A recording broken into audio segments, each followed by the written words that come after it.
승부입니다. 세계 역사 이야기 근대편으로 함께 살펴보도록 하겠습니다. 이번 시간에는 신대륙의 새로운 식민지들에 관한 이야기예요. 도쿠가와 이에야스가 일본에 맞불을 세우는 동안에요. 허드슨은 캐나다 땅에서 북서 항로를 찾기 위해 애를 쓰고 있었어요. 미국의 버지니아주에 있는 제임스타운의 식민지 개척자들은요, 살기 위해서 몸부림을 치고 있었던 때였어요. 영국에서 윌리엄 브래드퍼드라고 하는 청년이 있었는데요. 고국을 영영 떠나겠다는 생각을 했어요. 이유가 뭐냐면 브래드퍼드는 청교도인이었어요. 그러니까 영국 국교회에서 가톨릭 냄새가 나는 것들은 다 제거하고 싶어 하는 그런 더 깨끗함을 추구하는 청교도인이었어요. 영국 국교회가 언젠가는 반드시 더 말끔해질 거라고 생각을 했는데 언젠가부터는 그 희망마저도 버렸던 거예요. 그래서 이 청교도인들은요, 자신들만의 방식으로 예배를 올렸는데 이 사람들을 분리파, 세퍼레이티스트라고 불러요. 제임스 국왕은 분리파 신자들에게요, 세금을 무섭게 매기고 교회 건물을 사용하지 못하게 했어요. 그러다 보니까 브래드퍼드, 그의 친구들, 청교도인들은요, 헛간, 마구간에서 예배를 봐야 했어요. 그리고 기회만 생기면 국왕의 병사들이 이 사람들을 체포해서 감옥에 보낼 거라고 했던 거예요. 그래서 이 분리파 사람들은요, 영국을 영영 떠나기로 결심을 했어요. 자신의 방식으로 신을 믿고 싶었던 거예요. 어디로 가야 될까 고민하다가 네덜란드로 가게 된 거예요. 왜냐하면 네덜란드는요, 프로테스탄트 신자들을 차별하지 않았어요. 그리고 영국에서 멀지도 않았던 거예요. 브래드퍼드와 다른 분리파 신자들은요, 재산, 가족을 작은 나무배에다가 싣고 북해를 건너서 네덜란드로 갔어요. 레이덴이라고 하는 작은 도시에 정착을 했는데 여기에서 이 사람들은요, 누구의 간섭도 받지 않고 자유롭게 교회 일을 할 수가 있었어요. 브래드퍼드는 거기에서 도로시라고 하는 영국의 처녀와 결혼을 했어요. 물론 분리파 신자였어요. 아들을 낳아서 이름을 존이라고 붙였어요. 어린 존이나 다른 분리파 신자들의 자식들은요, 네덜란드어를 배우면서 자랐고, 네덜란드 아이들하고 사귀면서 자랐고, 나무로 만든 신발을 신고, 얼어붙은 운하에서 스케이트를 타면서 살았어요. 영어는 잊어가기 시작하고, 분리파의 신앙마저도 잊어버린 거예요. 브래드퍼드와 분리파 신자들은요, 자식들을 충실한 영국인의 분리파 신자로 키울 수 있는 곳으로 떠나고 싶었어요. 그래서 고민하다가 영국으로 갈 수는 없겠고, 북아메리카로 가면 좋겠다 생각을 했던 거예요. 그래서 북아메리카로 가서 자신들만의 정착지를 만들어야겠다. 그래서 북아메리카로 가는 그 길을 선택을 했어요.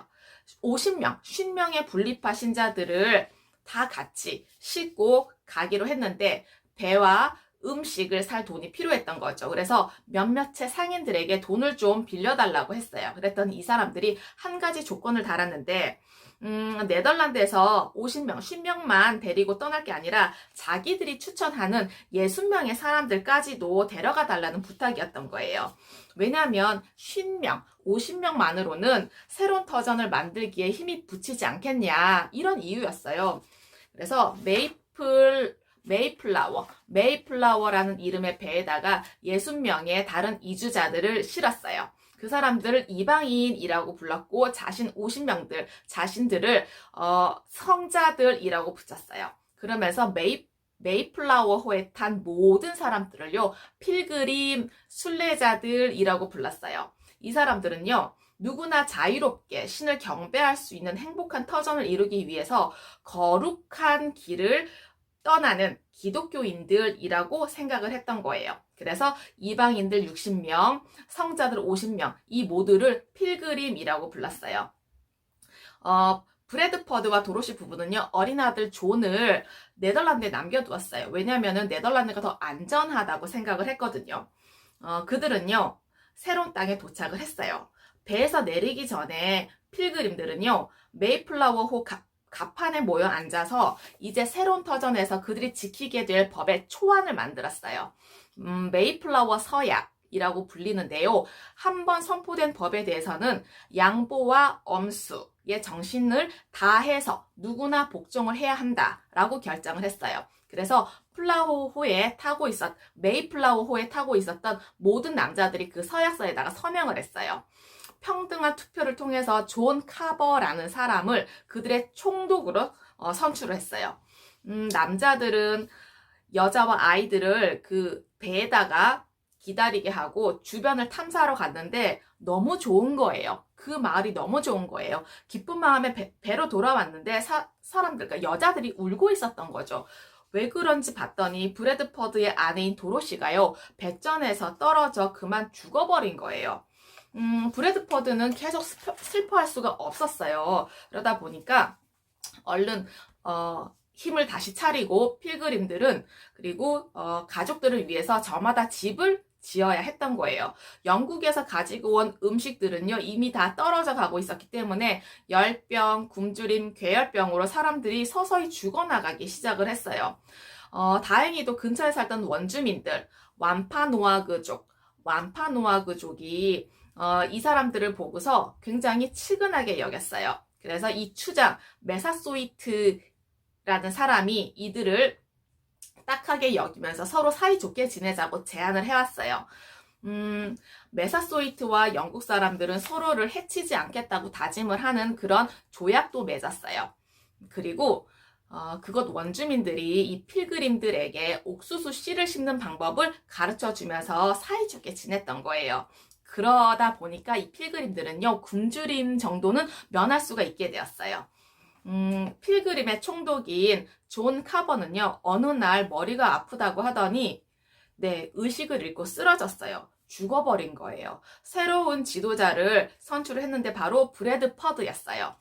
브래드퍼드는 정착지를 사람들이 살만한 곳으로 만들려고 노력을 했고, 곡식을 심고 근처를 지나가는 영국 어선들을 찾아서 생선을 사들이고 원주민들과는 우정을 나누면서 사이좋게 지냈어요. 그러다 보니까 브래드퍼드가 선출된 그 해에 가을에는요, 풍년이 들기 시작을 했던 거죠.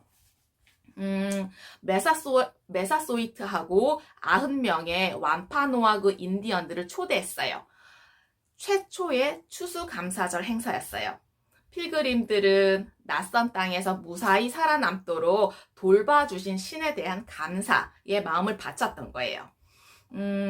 더 많은 필그림들이요, 이 신대륙으로 오게 되었어요. 자신들의 방식으로 신을 경배하고 싶었던 사람들이었거든요. 플리머스 플랜테이션,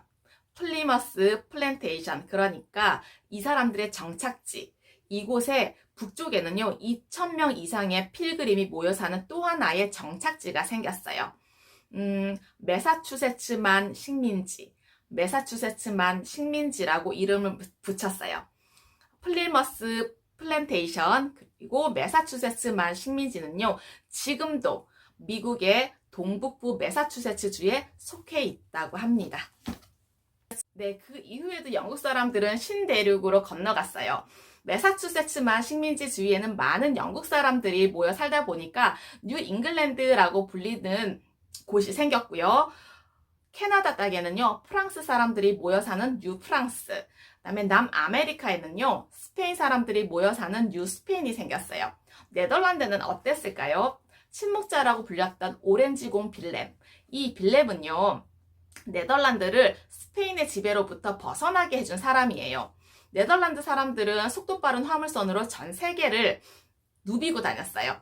부유한 상인들은 자신들끼리 힘을 합쳐서 무역 전진 기지라고 하는 작은 정착지를 만들었고, 아시아와 유럽의 배들 사이에서 무역을 했어요. 네덜란드 정부는 이 상인들의 집단을 묶어서 네덜란드 동인도 회사를 만들었어요. 이 회사로 인해서 네덜란드는 엄청나게 부유한 나라가 되었거든요. 최대의 도시인 암스테르담은요, 유럽에서 가장 분주한 항구 도시가 된 거예요. 전국의 학교와 대학은 학구열 아래 불탄 학생들이 너무 많았고, 상인들은요, 거대한 저택을 짓고 아름다운 가구를 들여놓고 유명한 화가들의 작품들을 걸어놨어요. 세계 최고의 해상 무역국으로 발전할 수가 있었어요. 그 무렵에 영국의 탐험가 허드슨은 신비의 북서 항로를 계속 찾기 위해서 애를 쓰고 있었어요. 결국에 그 북상로를 찾는데 성공하지는 못했지만요. 이 허드슨은 네덜란드 상인들한테 탐험 비용을 지원받고 있었어요. 그러다 보니까 자신이 경험한 이야기를 계속 그들에게 전해줄 수가 있었어요. 어디에서 비버와 곰의 진귀한 모피를 찾을 수 있는지 이런 것 이야기를 자꾸 전해 듣다 보니까 언젠가부터 그 허드슨 강 주변에는요, 네덜란드 상선들이 나타나기 시작한 거예요. 네덜란드 상인들이 허드슨 강 주변을 들락거리자 어느 때부터인가 그곳을 뉴 네덜란드라는 이름으로 부르게 됐어요. 네덜란드 정부는 또 하나의 거대한 기업을 만들었는데요. 네덜란드 서인도 회사였어요. 이 회사는 암소, 양, 옥수수, 밀, 쟁기와 탈곡기 이런 것들을 가득 실은 배에다가 30명의 가족을 태워서 허드슨 강 근처로 보냈어요. 강 연안에 정착해서 살도록 도왔거든요. 그리고 나서 또 다른 이주자들이 그 뒤를 이었어요. 그 섬에는 레나페족이라는 원주민 부족들이 먼저 자리 잡고 살고 있었어요. 네덜란드 사람들은 이 레나페족들에게 선물을 줄 테니까 맨하튼 섬을 우리에게 달라 이렇게 제의를 했어요. 원주민들이 어떻게 했을까요? 오케이. 네. 그 선물이라는 게요. 유리로 만든 구슬, 항아리, 솥, 칼, 도끼, 옷감 두루마리 이런 것들이었어요. 레나페족 사람들의 머릿속에는요. 땅을 판다라는 개념 자체가 없었던 거예요.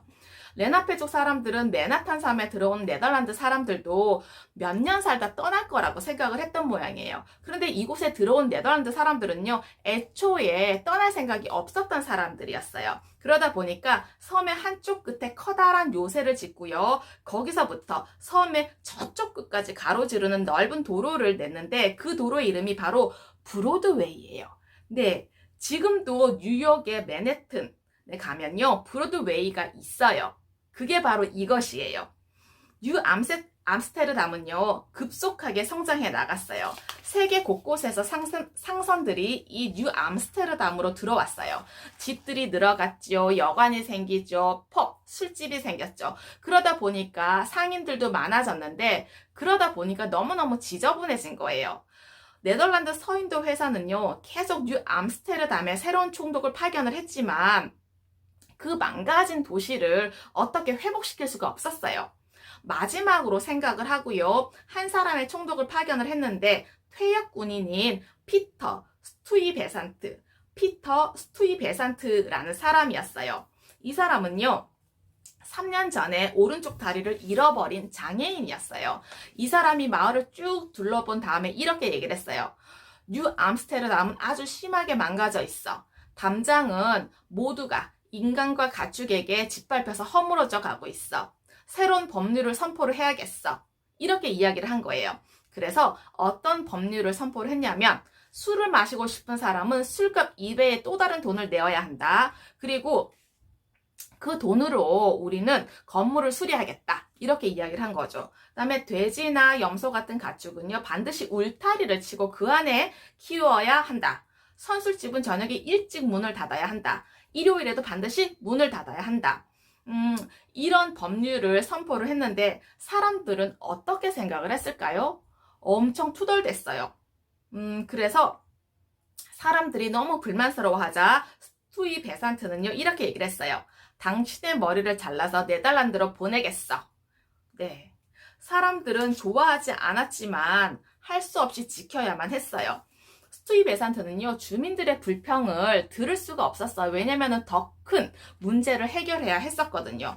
뭐냐면, 그의 식민지 주변에요, 온통 영국 식민지들이 있었고요. 영국인들이 이 네덜란드 영역까지도 차지하려고 늘 기웃거렸던 거예요. 스투이 베산트는 여러 식민지의 지도자들을 만나서 영국 영토, 네덜란드 영토 사이에 이렇게 경계선을 긋는데 합의를 했어요. 그렇지만은 스투이 베산트는 영국 사람들이 계속 뉴 암스테르담을 침범하려고 할 거라고 생각을 했던 거죠. 그래서 네덜란드 서인도 회사에게 편지를 보내서 군대를 보내달라, 무기를 보내달라 이렇게 요구를 했는데요. 그 요구를 들어주지 않았던 거예요. 스투이 베산트는 예전보다 훨씬 더 높은 담을 쌓았고요. 보초를 세워서 밤낮 없이 지키게 했어요. 어땠을까요? 네. 결국에는 영국 사람들이요, 뉴 암스테르담을 차지하려고 몰려 들어왔어요. 그 높은 담은 소용이 없게 된 거죠. 그 무렵에 영국에서는요, 제임스 국왕이 죽고 새로운 왕위에 올랐어요. 바로 찰스 2세예요. 이 찰스 2세는요, 뉴 네덜란드의 영토를 이제 그의 소유이다라고 선포를 한 거죠. 그러면서 그 땅을 그의 동생인 요크공에게 선물로 준 거예요. 요크공은요, 전함들을 바로 북아메리카로 보내버렸어요. 맨하튼 섬에 항구로 들어서는 그곳을 포위해버린 거예요. 그러니까 그 뉴 암스테르담에 살고 있었던 네덜란드 사람들은 그야말로 고립되어 버린 거죠. 스투이 베산트는요, 울며 겨자 먹기로 항복해 버렸어요. 영국 사람들이 승리의 환호성을 지르면서 뉴 암스테르담으로 들어가게 된 거죠. 요크공의 이름을 따서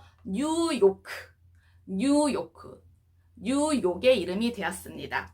영국의 총독은요, 네덜란드 사람들의 토지와 집을 보호해 줄 거라고 했어요. 그리고 그들의 언어도 계속 사용하게 했어요. 그렇지만은 이제는 그 네덜란드 사람들도 영국 시민이 되어야 한다고 선언을 한 거예요. 이렇게 요크공이 얘기를 했어요. 영국 시민이 되고 싶지 않으면 네덜란드로 돌아가라. 스투이 베산트는요, 네덜란드로 돌아가고 싶지 않았어요. 이곳에서 너무나 정이 들어 버렸거든요. 그래서 이 스투이 베산트는 식구들을 데리고 맨하탄 섬에 있는 그의 농장으로 들어갔어요. 뉴 암스테르담을 제대로 통치해 보려고 17년 동안 온갖 노력을 다 했지만 이제 그 신대륙은 네덜란드 제국이라는 그 이름이 사라져 버린 거예요. 뉴 잉글랜드로부터 제임스타운에 이르기까지, 그리고 그 북아메리카까지, 뉴 네덜란드까지, 뉴 암스테르담까지 이제는 뉴 잉글랜드가 되어버린 거죠. 그렇지만 지금도 뉴 암스테르담의 흔적은요, 아직도 곳곳에 남아있어요. 뉴욕에 가면 월스트리트라는 이름의 거리가 있는데요.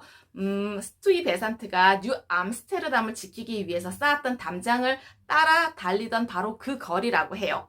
그리고 우리가 좀 전에 얘기했던 브로드웨이도 뉴 암스테르담의 흔적이라고 볼 수 있겠죠. 스투이 베산트는요, 그곳에서 죽었어요. 맨하튼 섬에서 죽었고 그의 농장 안에 있는 작은 예배당 안에 지금도 묻혀 있다고 합니다. 과거의 지혜와 지식을 통해서 현재와 미래 삶이 좀 더 의미 있고 풍성해지시길 기원합니다. 감사합니다.